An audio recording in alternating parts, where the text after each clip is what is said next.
Good afternoon po mga suki. Magandang hapon sa inyong lahat.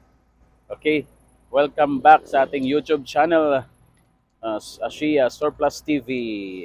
At saka don't forget to like nga pala mga suki, mga kuya, mga ate sa ating Facebook page din, no? Meron po tayong Facebook page, Ashia Japan Surplus Cebu Branch. At saka yung ating, huwag kalimutan, yung YouTube channel natin, Ashia Surplus TV. Okay, for today's video content mga suki, ipapakita ko sa inyo itong nagiging uso ngayon dito sa Cebu, no mga suki. Ito yung magiging uso na van for this year. So this unit is a DA17W. So isa po siyang wagon van. Okay? Based sa mga reviews mga suki, ito yung pinakatipid sa consumption. Sabi nila 1 liter to 20 kilometer daw. So ito yung inside. Okay? Ito yung dashboard niya.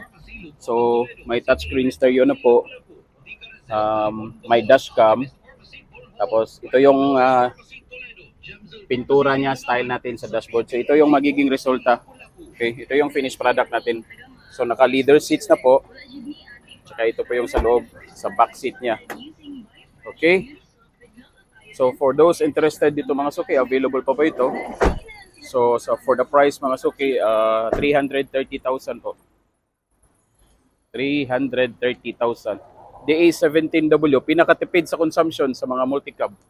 Ito yung magiging uso ngayong taon for this year. DA17, don't forget po, DA17W. Okay? Don't forget to like, subscribe sa ating YouTube channel, Ashia Surplus TV. Bye-bye!